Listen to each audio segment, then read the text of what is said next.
Wondering if I can get a show of hands. Who here has worked in virtual production or ICVFX before? Lots. Okay, awesome. Okay, would you say you're more on the technical side or the creative side? Let's go technical first. Technical? Okay. And creative? Sweet. Producing, perfect. Okay. The reason why I ask is I'm dead. Oh, there we go. Back. So I wanted to come up with the most generic possible title for a presentation, and with that, I kind of left it somewhat open-ended. So I wanted to just quickly survey the audience to kind of see where maybe I should linger a little bit longer, and what I might gloss over. And it seems like we're pretty evenly balanced, so that is going to be tough. So here is the mandatory wireless slide. This is me. That's what I do. I'm at Pixomondo. I'm the head of virtual production there. And we've been fairly active in virtual production for a number of years now. You may know us from such television programs such as Star Trek or House of the Dragon, and a number of others yet to be announced. And with that said, I'm going to cue up some eye candy here. So this is in-camera reel. Most of it was shot about 2 years ago for Star Trek, so enjoy.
Thank you very much. I take full credit for all of that.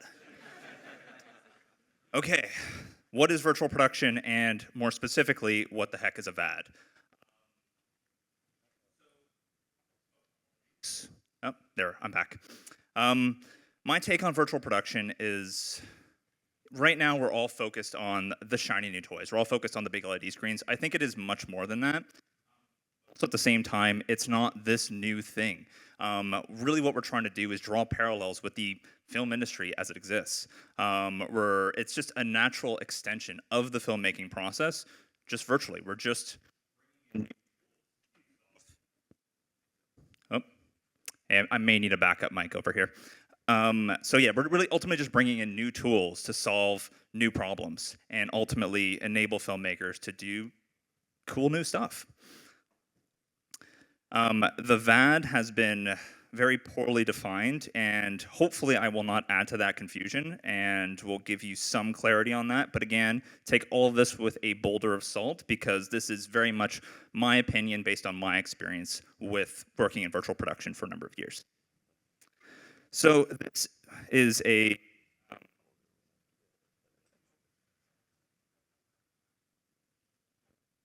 testing. Perfect.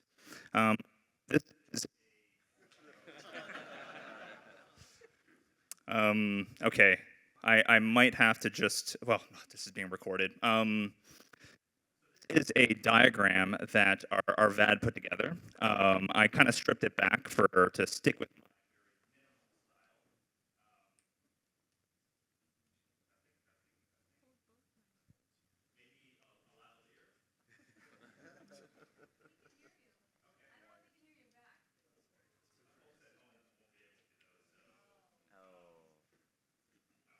Attended real fast, I guess. So yeah, moving on. So this is a diagram based on how our internal VAD are currently operating. And it's worth mentioning that this was born out of our experience on Star Trek, where we are the sole vendor. This doesn't really factor in multi-vendor collaboration. Bear with me, I'm just going to fiddle with this for a second. So the idea is, well, we start with an idea. The key creative stakeholders work with the art department and the virtual art department, and we get stuff down on paper, get initial concepts, scripts, drawings. Then that goes to what we're dubbing the visualization phase, where visualization is everything from virtual camera work, full previs, concept, and ultimately getting layout, lighting, and the overall look and feel of the environments. It's critical that at this visualization stage that every stakeholder is involved, be it the DP, the director, production designer. I mean, really, it's a visual effects supervisor. It's a collaboration of all departments. Realization is usually when this gets handed off to a visual effects vendor that does the full asset build out. It's worth noting that between visualization and realization, you might have multiple vendors, and that's where things get a little hairy. People build silos, and there's a lot of duplicated effort. So I'm going to try to get into a little bit of that. Realization, assets, texturing, surfacing, lighting, and ultimately getting the final look dialed in. And again, it's really important to have buy-off on all of these milestones, all of these checkpoints from every key creative, because if they don't speak up, when we go to production, well, they could have handcuffs on. So keeping everyone in the loop through all of those phases is essential, and that's will eventually bring us to what I view the VAD is. And then we go stage review, kind of self-explanatory, shoot prep. I'll go into that a little bit more in these slides. So I tried to break down the 3 phases of filmmaking. Instead of pre-production, I went with pre-photography. I don't know if it's going to stick. I kind of like it. Usually people say pre-production, post-production. Photography just has more weight to it, so I'm going to stick with that for now. So starting in pre-photography, apologies for this slide. It's a little all over the place. But again, we start with the idea, and the art department is working in parallel with the virtual art department. The virtual art department are usually production side. They're working for the show. They're not with any one vendor, and it's their responsibility to work with additional vendors, be those visualization vendors or final pixel vendors. And again, it's very much a bi-directional flow. In fact, probably what I should have added in is these vendors ideally are talking to each other. If someone is doing pre-visualization, well, they should be grabbing the latest and greatest assets from vendor 2 and vice versa. Being vendor 2, if you're doing final pixels, it's immensely helpful to get pre-visualization because it knows you which areas to focus on. Don't spend a lot of time texturing an area that's never going to end up in camera. And that's kind of the big difference between ICVFX and traditional games-based environment workflows, where in a game, you need to make everything look consistently good. In ICVFX or in visual effects, you need to usually just make one area look perfect. So knowing where to focus is really important. And here we just kind of continue to work in parallel. The art department takes scripts, drawings, passes that off to the construction teams. They start building a physical set. In parallel, the virtual art department is taking the delivery of the virtual assets to the volume control team. You might have heard this as the brain bar. And they're ingesting, doing performance checks, optimization, handling reviews, and then ultimately this goes into a camera test. I like to use the word camera test here because it stresses the importance to the filmmakers that you need time on set with a physical set, with a camera, with all of your lighting, and your fully optimized and prepped environment. Usually we like to say 2 days prior to actual principal photography. We'll take as much time as we can get, but that prep time is absolutely critical. And during the camera test, you kind of want to run through the vast majority of your shots and make sure that there just ultimately are no curveballs. During the camera test phase, we usually scan the set. If we have to do any alignments between the physical and virtual space, we'll usually do a rapid LiDAR scan and just make sure we get that perfectly right, because when construction builds a set, they're usually within an inch is good enough. Virtually, though, I mean, our level of accuracy is somewhat infinite. So making sure that that is perfectly aligned and seamlessly blended before you actually go to camera is essential. So we really like to stress this whole camera test portion. So principal photography. I kind of want to use this slide to just give you one potential hierarchy on set. Film sets are all about hierarchies. I put the first AD at the very top because they're, in my mind, they're the ones herding all the cats. They're the ones keeping these three creatives in line. And they're also, from a virtual production perspective, they're your best friend. If you're doing volume control, if you're in the VAD, really buddy up with the first AD because they're the ones who can buy you more time. They're the ones who will ultimately be in your corner. So the first AD, herding the cats. These three creatives are usually interfacing with one person, what we're now the virtual production supervisor. I think it's quite important to stress this as well because, again, on a film set, it's all about hierarchy and the flow of communication. I kind of detailed this with the director of photography where they communicate to a gaffer who communicates to riggers and board operators or a first AC or primary camera operator who communicates to the rest of the camera team. So there always is this singular point of communication. For the most part, we like that to be the virtual production supervisor who communicates to the VAD or the volume control team. We've structured a number of productions like this. We've also had a ton of other productions that are structured in a very different way. So again, nothing is set in stone, but it's just beneficial to know that there are existing hierarchies on film sets and you need to figure out where you fit in with that. Post-photography or post-production. So ultimately this is, you get everything in the can. The volume control, they have a lot of data to capture, retain, and then deliver. This is camera tracking data, the actual Unreal project, potentially stripped down and optimized specifically for post-production. I put level snapshots and take recording here. I think there are a number of different ways. So ultimately what the goal is on a take-by-take basis, stuff might change.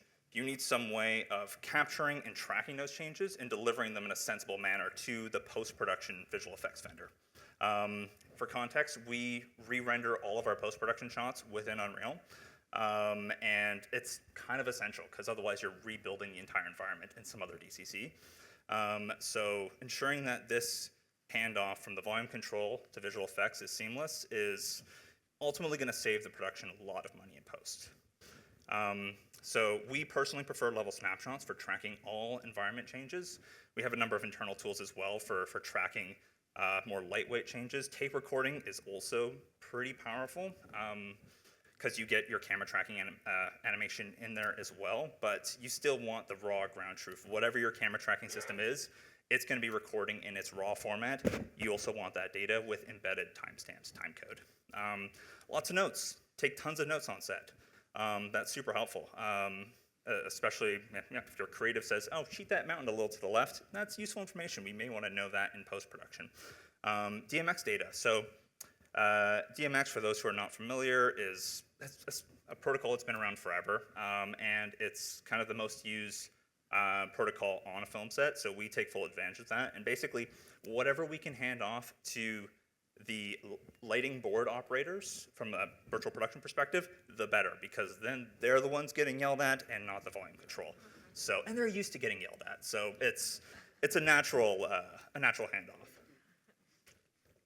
Again, I put the VAD here, ensuring that handoff to visual effects. That's important. It's ultimately, that's the point of these 3 slides, was to kind of ingrain the idea, or ingrain the opinion of mine, that the VAD are there to oversee kind of the whole process. If it is content, the VAD have ownership over that. That's my opinion, and I'm sticking to it. So the visual effects department usually has multiple vendors. So in this case, they hand off to a specific vendor. They do shot prep, so traditional post-production workflow. They do match move, usually from a LiDAR scan of the physical set and ingesting motion capture data. More often than not, that camera tracking data is not that useful. So the best way to explain this is, in ICVFX, all you really need to know is where the entrance pupil of the lens is in relation to the LED screen. That's all you care about. There's a whole bunch of other stuff from the optics point of view, the intrinsics, that don't really matter. Field of view, distortion coefficients, we don't really care about that stuff in ICVFX, but in post-production, for doing any level of compositing, that information is essential. Optical motion capture data gives you really good positional information, but absolutely awful rotational, which is fine for what you're shooting, but in post-production, usually not so great. So usually what we end up doing is taking the translational components from our camera tracking data and kind of doing a match move on the rotational. We typically, so if let's say you have one shot that looks great in camera and a subsequent shot that doesn't hit the mark, you're probably going to be doing some roto. In our experience, if you're going to do any roto, you might as well do all of the roto. So roto's cheap though, so that's really not a big deal. And of course, layout preps everything, and you ingest plates and camera animation and the level snapshot or take recording as well for that specific shot. And there's a bit of a transition where we're going for an environment-based workflow into into a shot-based workflow, which again is a very different way of working, but it's very familiar to visual effects companies. And then we render this out. We've got a farm on site, so we do all of our GPU rendering. We just do a path-traced rendering and spit out as many AOVs as we can and pass that all to comp. The various AOVs that are just kind of built into the G buffer. So many of you might not, there's a bit of an internal debate on, do you really necessarily need AOVs? You have a real-time rendering engine. Why do I need an AOV for a specific light? Why can't I just go into Unreal and change that light? And I think you're right, that is the correct thing to do. But we're also not there yet, and Pixomondo, we have a massive 2D department, so we want to leverage that. So handing over AOVs just allows a larger workflow for post-production. But I think as Epic begin to expand what's possible from an AOV perspective, if you're doing ray filtering and you're able to do direct versus indirect lighting passes, that stuff is super useful to comp. So I think it'd be beneficial, but at the same time, I also want to see all of compositing just go into Unreal. The biggest value we found as a visual effects vendor is when our artists never have to leave the engine, and that includes in post-production. So that's me on the soapbox. Okay. So I wanted to put this slide in here before Phil Galler officially gets rid of the term brain bar. I think his talk is this week, so I'm looking forward to that. I hate the term brain bar, but it does offer me this kind of interesting analogy. So I put together this slide where I wanted to do a comparison between left brain and right brain. So the left brain, so these are equally important parts to running a brain bar or volume control or whatever. The left brain is primarily more focused on production and the technical side of things. So on-set operations, stability, technical. And the right brain, more creative, more focused on actual composition and finaling everything in camera. So the very first role, I put virtual production supervisor. So on the left, the virtual production supervisor interfaces with the first AD, communicates any technical issues, and receives all technical requests. On the right, they also interface with the key creative stakeholders and ensure the VAD environment translates correctly. So basically, we want a unicorn. We want someone who understands production, is technically savvy, and is also very creative. Super difficult to find, and this very well could be 2 roles.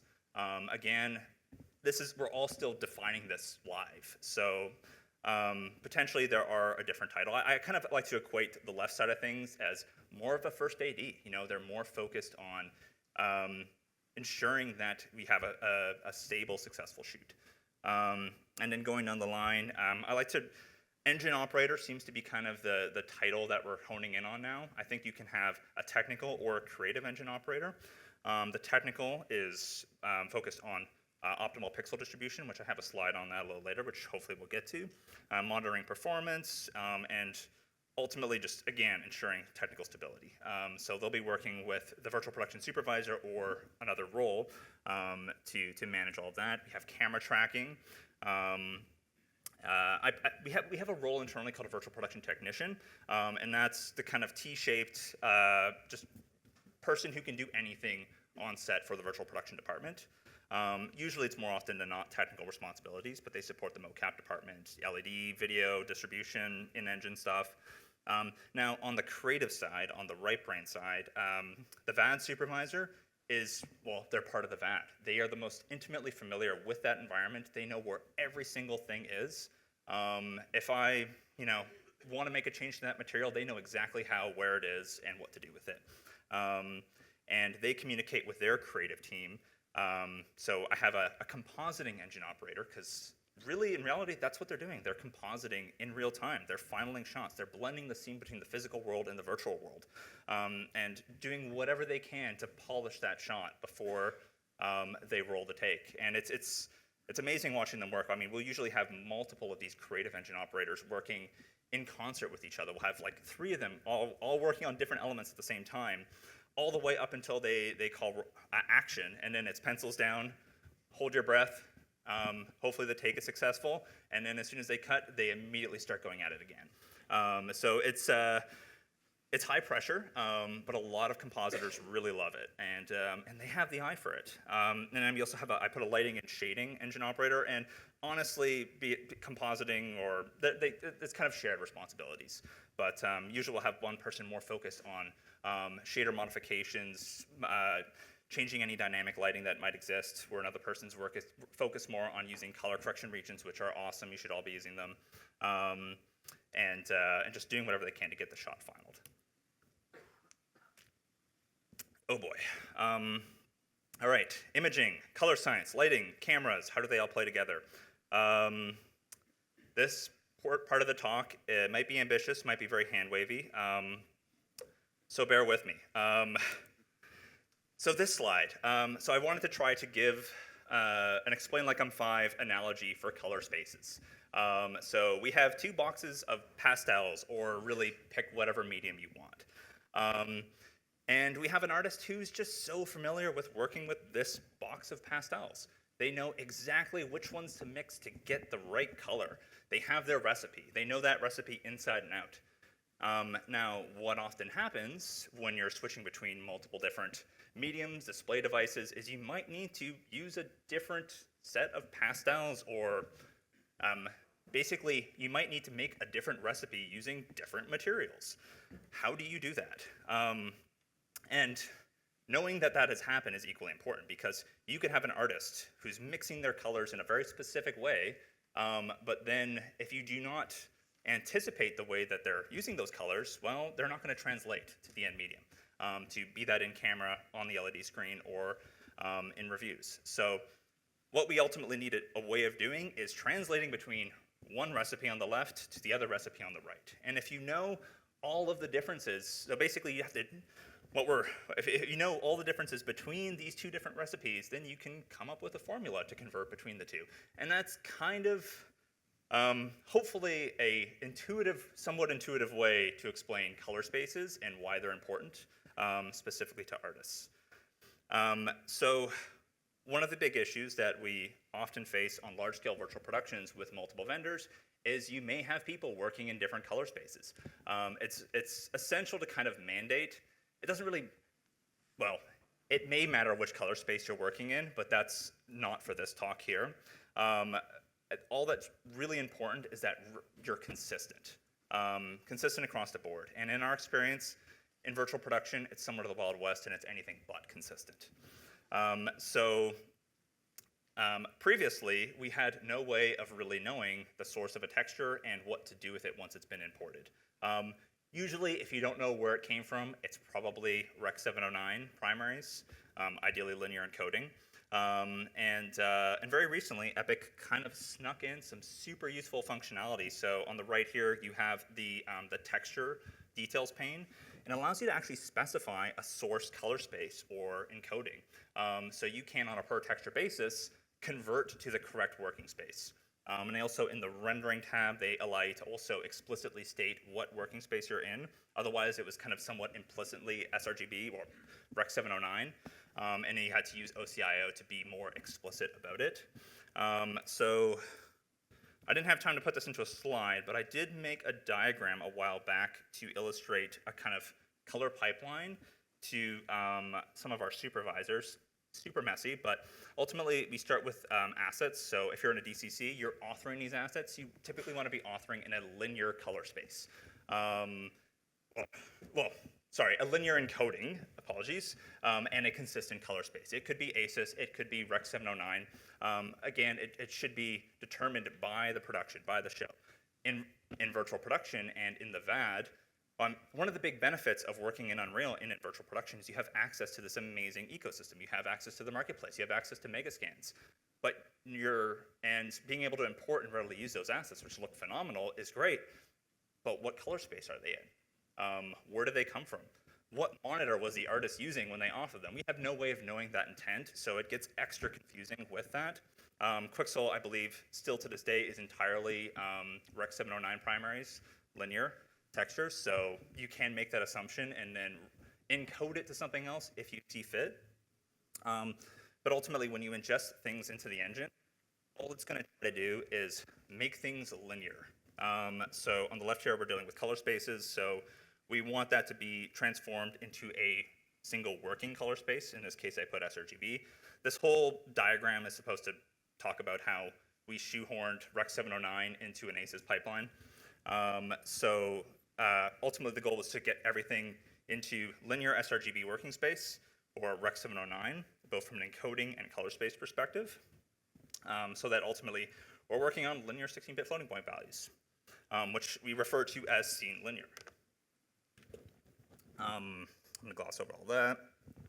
This is the only other thing that I kind of wanted to talk about. So on the for display pixels on the output, we have two paths. We have the monitor path, which is, this is the monitor that artists are looking at. And there's a couple different ways artists can look at content, and both of them make sense. The first one is linear.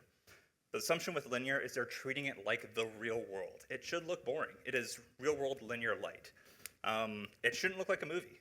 And so long as artists know that, it's actually a really powerful color space to be working in, or encoding rather. So there's two ways to get there. You can disable the tone curve in the post-process volume, or you can use OCIO, which kind of does that for you. It automatically disables the tone curve and sets some flags, and then we have our display pixels. The other option is you have a look, and the goal of that look is you're emulating how the camera is going to ultimately see the LED screen.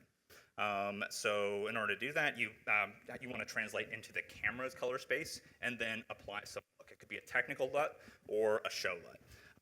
To do both. The reason being is it's good to have that perspective. If artists are working exclusively in linear, they might be compelled to add a lot of contrast, more contrast than the real world might have. So being able to have that toggle to switch between a look and linear is super helpful. And then the other output path is directly to the LED screen. This one gets a little tricky. There's kind of two things. So in this, I put linear, which is going the screen as a real world set extension. You're ignoring the camera. This is probably the thing that you may want to do, which is at the very least convert from the color space, the working color space, to the screen's native color space. And you really need to do that working in Rec 709, which has a super tiny gamut, and an LED screen is potentially significantly larger. If you don't do anything, you're going to get significantly overly saturated primaries, and it's going to be quite noticeable. So you want to do some linear transformation there. The other one is calibrating for what the camera sees, and I'll go into that a little bit later. the last point is what we're doing from an encoding perspective. Again, the goal of all of this is to make the Unreal environment look like real-world linear. So we want to map it appropriately. I'm going to skip on because I see so what this slide was intended to do is show the benefits of using RGB. So all LEDs right now, for the time being, are comprised of red, green, and blue components. Cameras kind of expect that. Cameras are also somewhat red, green, and blue with a Bayer filter. And our long, medium, and short cones in our eyes are also kind of RGB. So that's a logical one-to-one mapping. So on the left here, I actually stacked a bunch of very popular smartphone spectral sensitivity. Thank you, RIT, for this data. And then on the right, I have a terrible image of LED spectra, which are these three peaky waveforms, and there's not a lot of information between them. So from a camera's point of view, and as a human observer, it might look right, but from a lighting perspective, you've got these really massive values. And admittedly, other people have talked on this in significantly more depth, so I'm gonna gloss over this, but it's a good intuition to have that this RGB mapping might make sense, but the way you're interacting with your set might not. There's an excellent bit of documentation on how to do this RGB mapping, because you can see this LED spectra may not necessarily align with the spectral sensitivities of your camera, so you kind of have to do something to fit it, and that's what this little plot on the right here is basically the outer red parallelepiped, or whatever you want to call it, is what the camera captured, and we want to apply some transformation to make it more orthogonal and more linear. That's kind of the goal with that.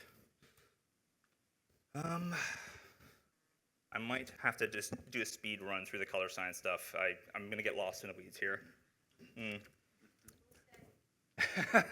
Great. From a linear light perspective, yeah, again, ultimately, you want to translate your Unreal scene values, the values of your lights, into real-world nit values or display values, which equate to physical light. I kind of love this. If you're ever confused about EOTFs or OETFs, bits to nits or nits to bits, an excellent little rhyme. The key thing I want to say here is that it's actually can be really beneficial to have a one-to-one relationship between your scene lighting values and your real-world physical lighting values.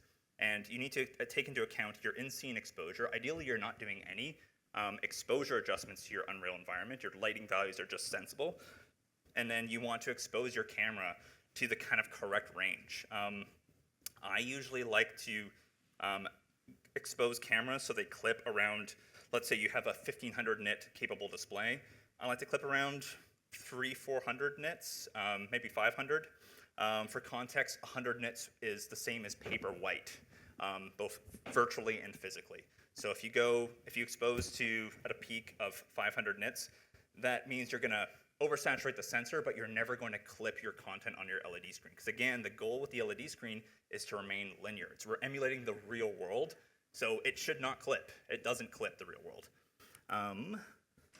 All right, this last color science slide, only thing I wanted to illustrate here is this idea of a round trip. We start with Unreal in the very middle.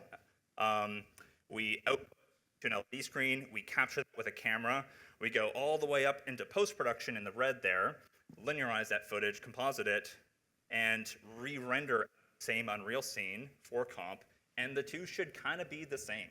I think this is a really important intuition for what the approach is for managing color, lighting, and your camera on set. This is kind of what the goal is with all of this stuff I rambled about. Okay, performance and optimization. An equally deep topic. So usually you're either CPU bound or GPU bound. A lot of the technical folks in the audience are super aware of optimization. So I just want to provide some additional intuition on optimization as it relates to ICVFX, because there's some other things going on that you want to be aware of. More often than not, everyone immediately assumes we're GPU bound because, well, we usually are GPU bound. A surprising thing, though, in ICVFX is you actually end up being CPU bound a little bit more of the time, and I'll show you why. Having a CPU bottleneck. So first off, I just wanted to quickly illustrate the kind of auto-instancing functionality that we get with modern graphics APIs. So in this case, we have a single mesh with a single material applied. One mesh is one draw call, one material is another draw call, so we have two draw calls for this sphere thing here.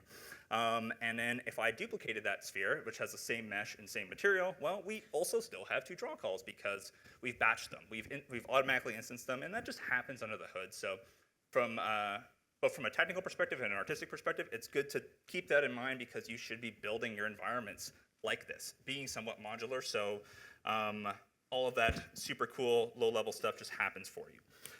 Now, where I'm going to throw a wrench into that is in ICVFX, so these metrics are from a single viewport, a single view of the scene. In ICVFX, we often have multiple views of the scene. So this is a snapshot of usually what's happening on a single node. So we have, at the very top here, apologies if the contrast is bad, we have our single sphere, and we have on the left and right two inner frustums, is what we're going to call them, two additional viewports, two cameras, two views into the scene. Right now, they're not looking at that sphere, so they're culling the sphere on both of those viewports, so we still only have two draw calls. In this middle slide here, the left one is viewing that sphere, so now we have 4 draw calls. We've just doubled up. We have additional processes running, and then, of course, when we have 3, and for context, this is the way we usually shoot, is with 3 cameras, so 3 views into the scene, we now have 6 draw calls. So you can see how they can get significantly more expensive, and it's really easy to get CPU bound quite quickly depending on the complexity of your scene. And here is kind of a real-world example of that.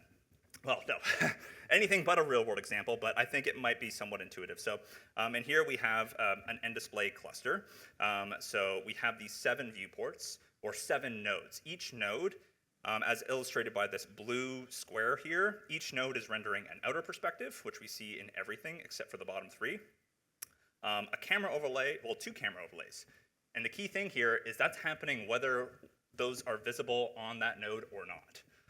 That's kind of always happening under the hood, super inefficient. Epic are working on fixes, but it's kind of the current state of things. So intuitively, looking at this super simple scene, I mean, we're probably going to have excellent performance on this scene, but let's just say that that green sphere was the most expensive thing in the world. This would be the bottleneck of that scene. This in the bottom here, when both cameras are pointing towards that sphere, that would be kind of the most expensive view, the most expensive shot you're going to do in that, and you kind of want to be able to optimize for that. Ultimately, the way things are working with end display is you are always subject to the weakest link in the chain. If you have one node that has to render more pixels or has to do more compute, well, all the other nodes have to wait for that node to finish its workload before they can swap buffers and present the next frame. So it's really, when you're optimizing for ICVFX, you need to kind of, I think it's helpful to determine the most expensive part of your world initially and kind of optimize for that. Because then you know, well, that's that high mark to hit. Usually comes down to more pixels or prettier pixels. My preference is always prettier pixels, but in ICVFX, sometimes you just need to render a lot of pixels. Fortunately, Epic have a solution for that, which is multi-GPU. So I'm going to talk briefly about pixel distribution. So in this case, each node, each end display instance has 2 GPUs. On GPU 2, we're rendering camera A. So usually to do that, camera A seems to be the most important, so we can allocate an entire GPU just to that, render as many pixels as possible. In this case, I usually just want to try to maybe match the camera sensor resolution. I just put a UHD resolution as a placeholder here because that's kind of where we're usually at. So we render that viewport, we transfer it over to the P2P, like the SLI link, the bus between the 2 GPUs. In the meantime, the GPU 1 has already rendered the outer frustum projection, which is usually the 1-to-1 resolution of the actual physical LED canvas, and you might want to lower the screen percentage for optimization purposes, but not too low because you'll spook your actors. And then the B camera also as well gets rendered on that GPU, so it's usually, for pixel distribution, you're usually trying to balance GPU 1 because it might have to render the most amount of pixels. and then you composite the two inner frustrums on top of the outer and present. You've got your display pixels. So more often than not, technical volume control operators will be doing this dance. They'll be juggling pixel distribution to get the most amount of performance or pixels where needed. This is something that we have internally. So this is a headless runner, so an automation process that on every CL will simulate an end display instance within our world and immediately publish that to a web interface for technical artists. It'll also set off alarm bells and track perf over time.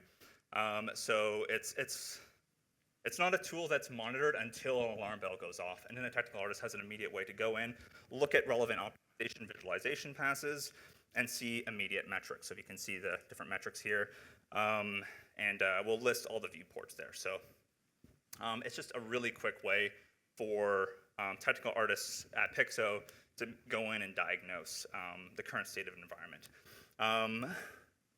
Now, yes, we've got this automated system, but now you don't actually, each individual artist are capable of doing this themselves. And I just want to quickly draw attention to a new feature in 5.1, which is the end-display quick launch.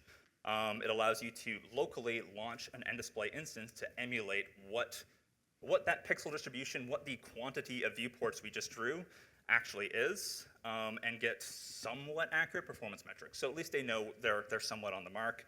And for you nerds out there, here's the command line arguments to launch this as an automated process.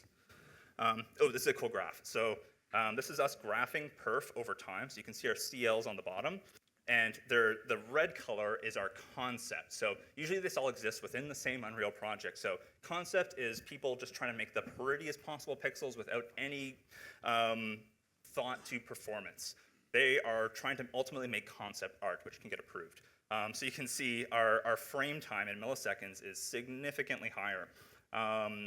And in the blue is where our final pixel department is actually optimizing the scenes. I actually thought that we would see a gradual downward trend the whole way, but I mean, we're just so used to early optimization, I guess, that we're fairly consistent.